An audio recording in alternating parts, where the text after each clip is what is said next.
I can't fathom what criminal activity you could possibly involve in, except a crime of fashion, of course. Welcome to Watch Mojo, and today we're counting down our picks for the top 10 best white-collar crime movies. Coffee's for closers only. I made $49 million, which really pissed me off because it was $3 shy of $1 million a week. So if you could be here around 9, that would be great.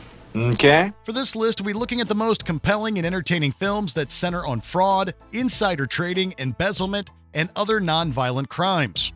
Please note, we'll only be considering scripted films, not documentaries. What's your favorite film that centers around white-collar crime? Share in the comments below. Number 10, All the President's Men. Car 727, car 727, open door at the Watergate office building. Possible burglary. See the security guard. Are you sure you want us? This real-life white-collar crime rocked the United States to its very core. Ponzi schemes and identity theft are a dime a dozen, but for a crime of this magnitude to involve the sitting president of the United States, that was historic. We are, of course, talking about the Watergate scandal, which resulted in the resignation of President Richard Nixon.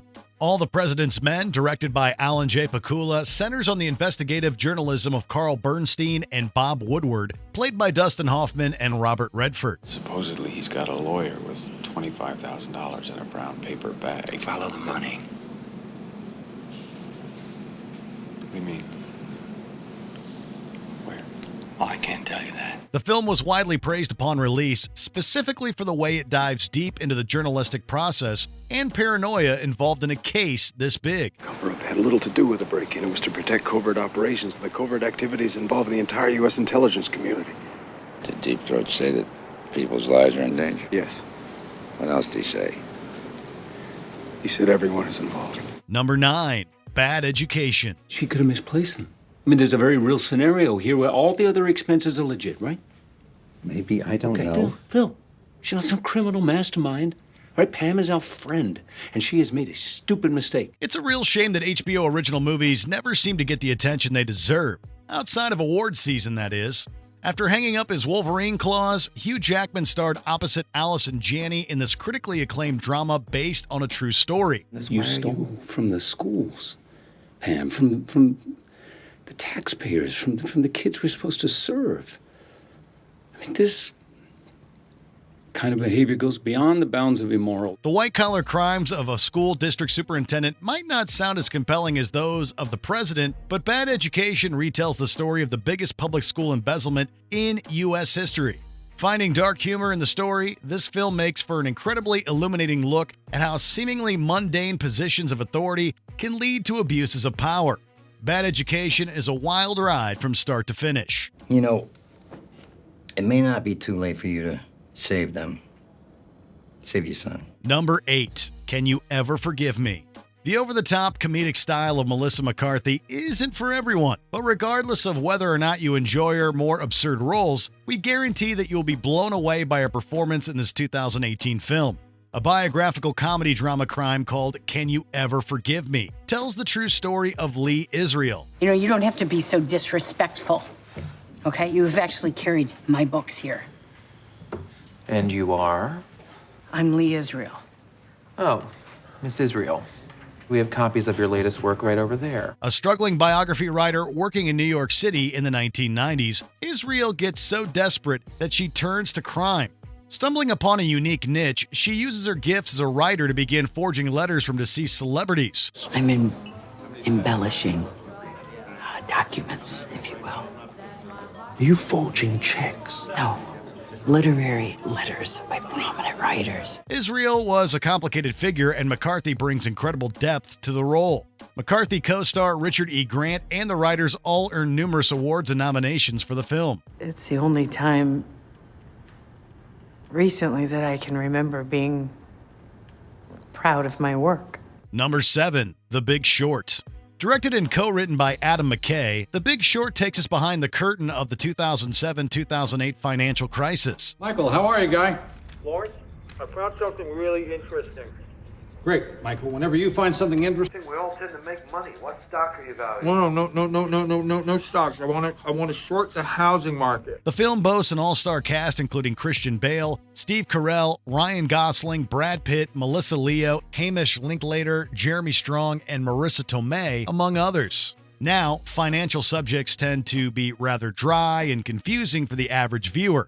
And so to overcome this obstacle and keep viewers engaged, McKay used celebrity cameos to help explain the concepts. Basically, Louis Rainieri's mortgage bonds were amazingly profitable for the big banks. They made billions and billions on their 2% fee they got for selling each of these bonds. It all makes for a very engaging, eye-opening, and chaotically fast-paced viewing experience. It won't make you any better at playing the stock market, but it's an interesting look at how certain practices in the financial world are downright criminal. Collateralized debt obligation.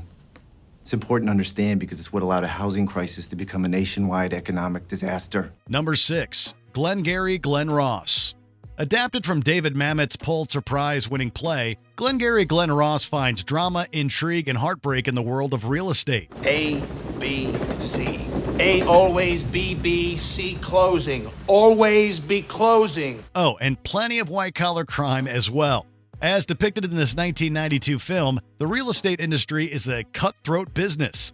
Pushed to the limit by corporate, 4 real estate men resort to a number of underhanded tactics in order to avoid being let go at the end of the week, which they're explicitly told is the fate that awaits the bottom 2 performers. If we were that kind of guy to hold up the joint and trash it, it looks like robbery. Al Pacino, Jack Lemmon, Alec Baldwin, and Ed Harris are all in top form, and the script is razor sharp, making this an altogether excellent examination of masculinity and depression. Oh, I'm gonna have your job, shithead.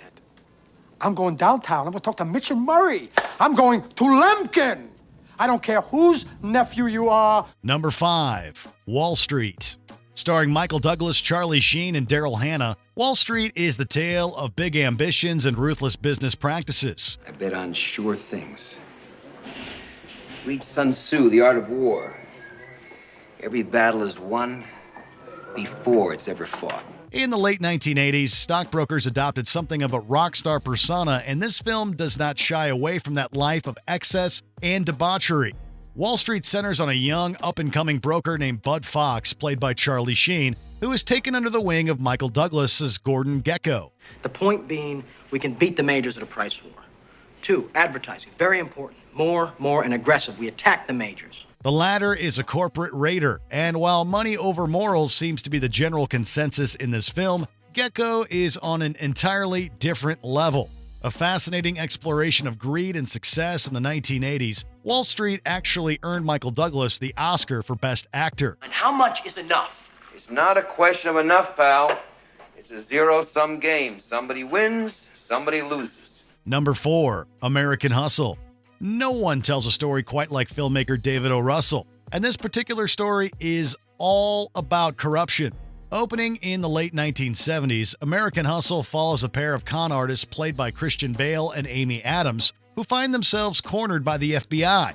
I came up with the idea. It's all from me. I want to change things. I want to go after white-collar crime. Irving, you're very skilled, and I want you to teach me, and we can do this. Left with no other option, the career criminals become accomplices in the FBI's ab-scam operation, which puts their scam artistry to use against corrupt politicians. So with our help, he was about to have his hand in the wrong pocket at the wrong time.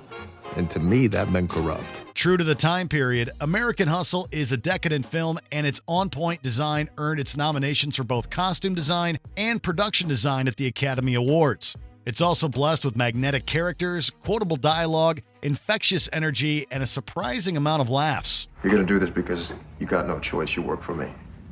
You keep changing the rules. You know, you're getting a little power drunk, Richard. Number 3. The Wolf of Wall Street. For decades, Oliver Stone's Wall Street was the movie about stockbrokers.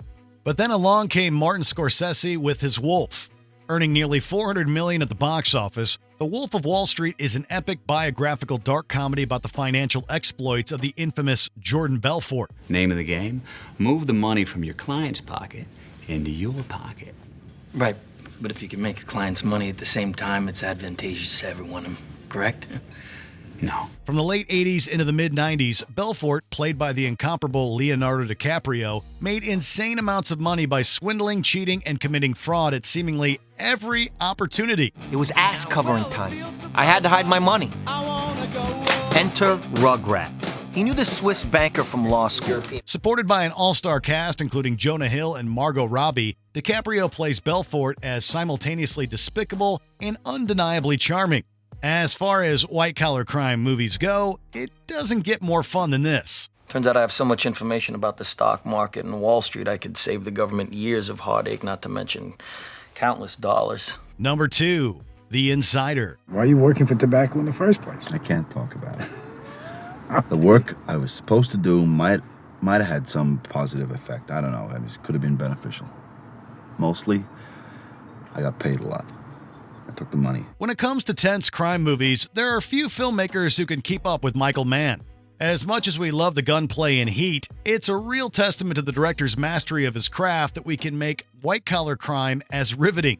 The Insider stars Al Pacino and Russell Crowe and tells the story of a big tobacco whistleblower. Based on the true story of Jeffrey Wigand and Lowell Bergman, The Insider is a fascinating look at the challenges of telling a story that corporations would rather keep under wraps. I am instructing you not to answer that question. In accordance to the terms of the contractual obligations undertaken by you, not to disclose any information. It also explores the lengths they'll go to in their attempts to bury damning information. A fascinating tale, The Insider was nominated for 7 Oscars, including Best Picture, Best Director, and Best Screenplay. You're saying that Brown and Williamson manipulates and adjusts the nicotine fix, not by artificially adding nicotine, but by enhancing the effect of nicotine through the use of chemical elements, such as ammonia. The process is known as impact boosting. Before we unveil our top pick, here are a few other white-collar crime movies that deserve an honorable mention. Trading Places. Insider trading has never been such a barrel of laughs. The cold winter has apparently not affected the orange harvest. Boiler Room, in which young upstarts sell stocks for companies that don't exist. Let me put my secretary on, and she'll take down your info. It was a pleasure doing business with you. Done and done. Office Space. Stealing fractions of pennies. What could go wrong? You know, corporate accounting is sure as hell gonna notice 305,326.13, Michael! The Informant. Matt Damon plays a rather odd whistleblower in the animal feed industry. Now, I have been in several meetings with our Japanese and Korean competitors over the last few months where the sole purpose was to fix the prices. ADM made me go to those meetings. Michael Clayton. A riveting thriller that sheds a whole new light on the corporate world. And then the other 5 is to forget about the 468 people that you knocked off with your weed killer. Let me finish up this meeting. I'll talk to Do Dawn. I look like I'm negotiating? Before we continue, be sure to subscribe to our channel and ring the bell to get notified about our latest videos. You have the option to be notified for occasional videos or all of them. If you're on your phone, make sure you go into your settings and switch on notifications. Number 1. Catch Me If You Can. Pair Leonardo DiCaprio with Tom Hanks in a biographical crime film that has a healthy dose of comedy to it, and you've got a winning formula. Well, tough luck, Carl. 5 minutes earlier, you would have landed yourself a pretty good collar. It's all right. 10 seconds later, and you'd have been shot. Though often overshadowed by the director's more explosive productions, Catch Me If You Can is among Steven Spielberg's finest films. As teenage scam artist Frank Abagnale, Leonardo DiCaprio is at his most charming and likable. And because his crimes are largely against companies and not individuals, it's easy to find yourself rooting for him as his cons grow increasingly absurd. Harvard Medical School, top of your class, Southern California Children's Hospital. Well, that's a pretty impressive resume, Dr. Connors. From pilot to doctor to lawyer, Abagnale seems to live for the challenge. Much like FBI agent Carl Hanratty, played by Tom Hanks, lives to catch him. Who knew a white-collar crime movie could be so much fun? Merry Christmas! How is it that we're always talking on Christmas, Carl? Every Christmas, I'm talking to you! Put your shirt on, Frank. You're under arrest. Do you agree with our picks? Check out this other recent clip from WatchMojo. And be sure to subscribe and ring the bell to be notified about our latest videos.